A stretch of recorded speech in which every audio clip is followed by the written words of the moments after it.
نحتاج المال كي نزداد جمالا. لله رب العالمين والصلاة والسلام على رسول الكريم أما بعد.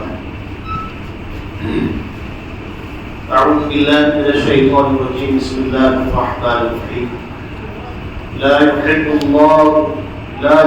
الله الجهر بالسوء من القول إلا من ظلم وكان الله سميعا عليما. رب اشرح لي صدري ويسر لي أمري واحلل عقدة من لساني يفقهوا قولي.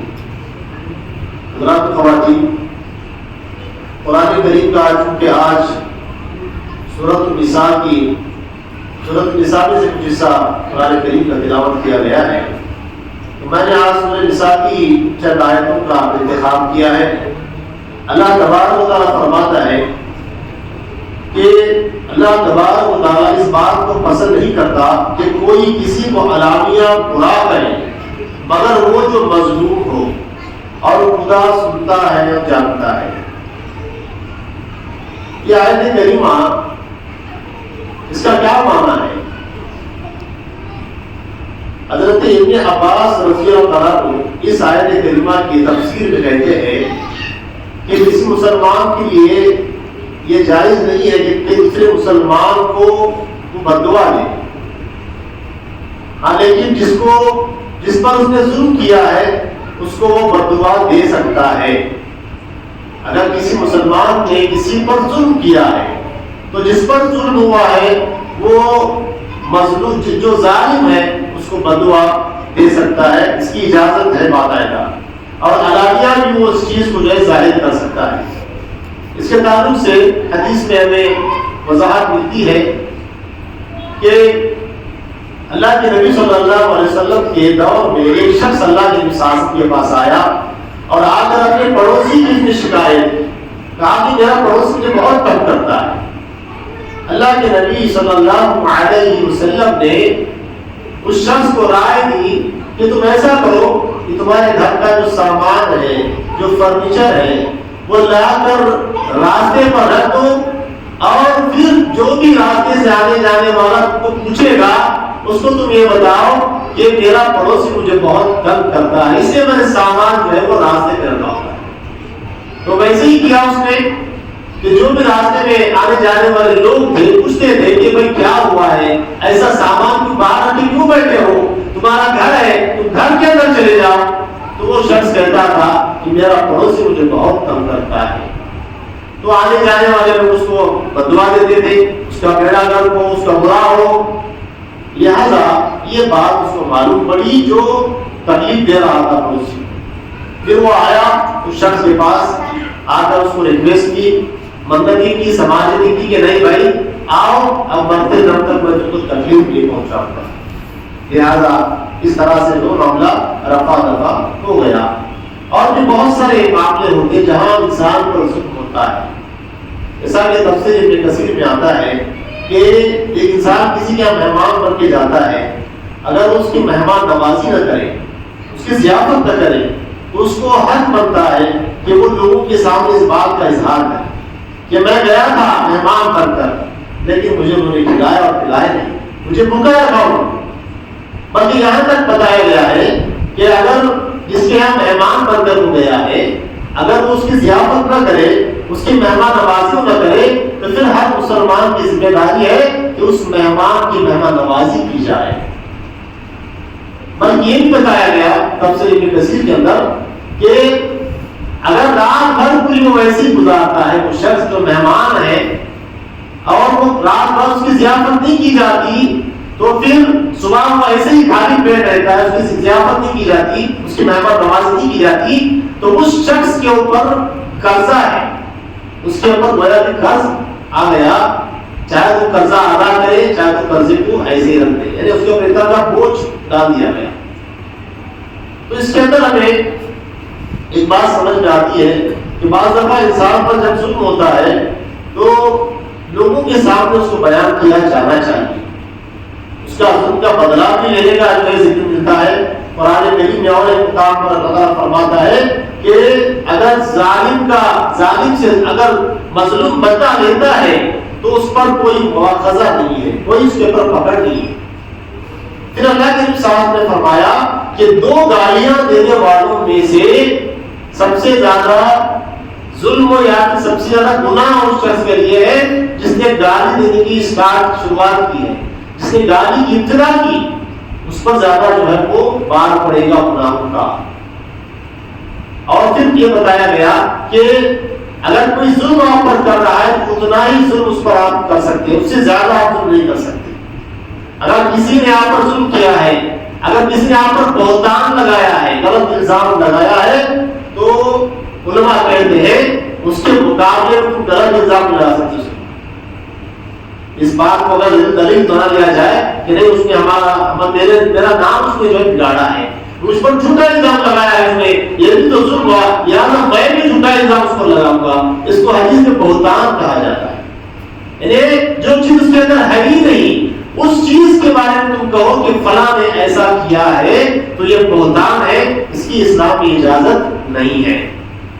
دوسری آیتوں میں اس سورت کے اندر اور بھی بہت ساری آیات ہیں، اس میں بہت سارے مضامین جو ہے اللہ تبارک تعالیٰ نے بیان فرمائے ہیں عیسیٰ علیہ السلام کے قتل سے متعلق۔ تو عیسیٰ علیہ السلام کا قتل کیا گیا ہے، اس طرح سے عیسائی کہتے ہیں، ان کو صلیب پر چڑھا دیا گیا ہے، اس طرح سے عیسائی کہتے ہیں، جبکہ قرآن کا یہ حکم ہے، قرآن یہ کہتا ہے کہ ان کو صلیب پر نہیں چڑھایا گیا، وما قتلوه وما صلبوه ولكن شبه لهم۔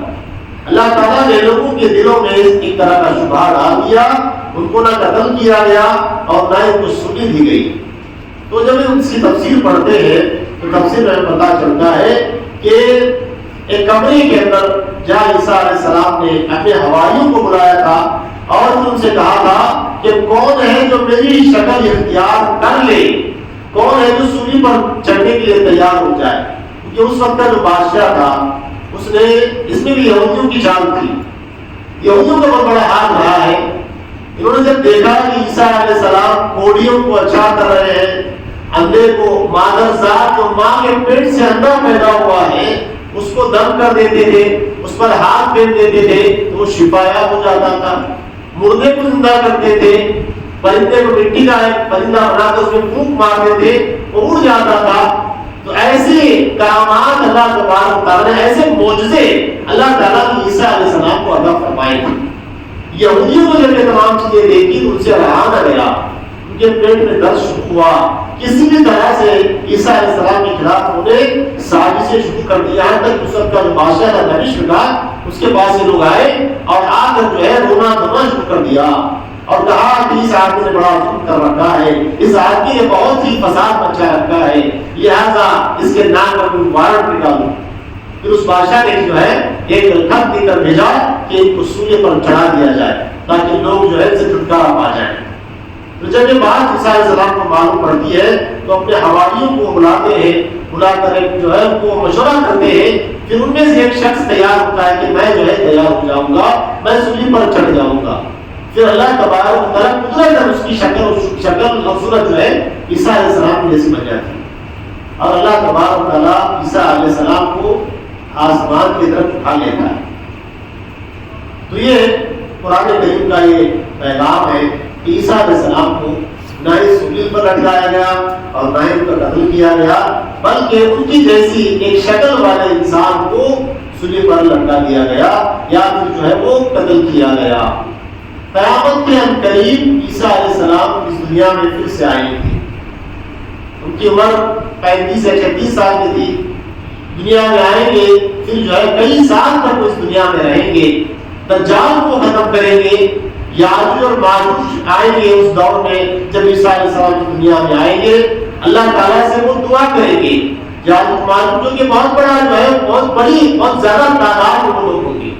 ہم نے بارہا سنا ہے کہ ایک دیوار ہے، اس کے پیچھے وہ لوگ جو ہے بستے ہیں، اس دیوار کے پیچھے وہ لوگ رہتے ہیں، روزانہ اس دیوار کو جو ہے وہ چاٹتے ہیں یا پھر اس دیوار کو جو ہے کم کرتے رہتے ہیں یہاں تک کہ ایک شگاف بن جاتا ہے، پھر جو ہے وہ کہتے ہیں کہ نہیں آج شام ہو گئی ہے، کل ہم کام کر لیں گے، کل اس دیوار کو ہم جو ہے توڑیں گے، پھر وہ چلے جاتے ہیں، دوبارہ جب آتے ہیں وہ دیوار ویسی کی ویسی رہتی ہے۔ قیامت کے قریب وہ کہیں گے کہ انشاءاللہ ہم کل جو ہے جو بچا ہوا کام پورا کریں گے. پھر جو ہے وہ دیوار جتنا ہم نے کام کیا تھا دن بھر میں اتنا کام بچا رہے گا, تھوڑا سا کام بچے گا, پھر وہ دوسرے دن آ کر دیوار کو توڑ دیں گے.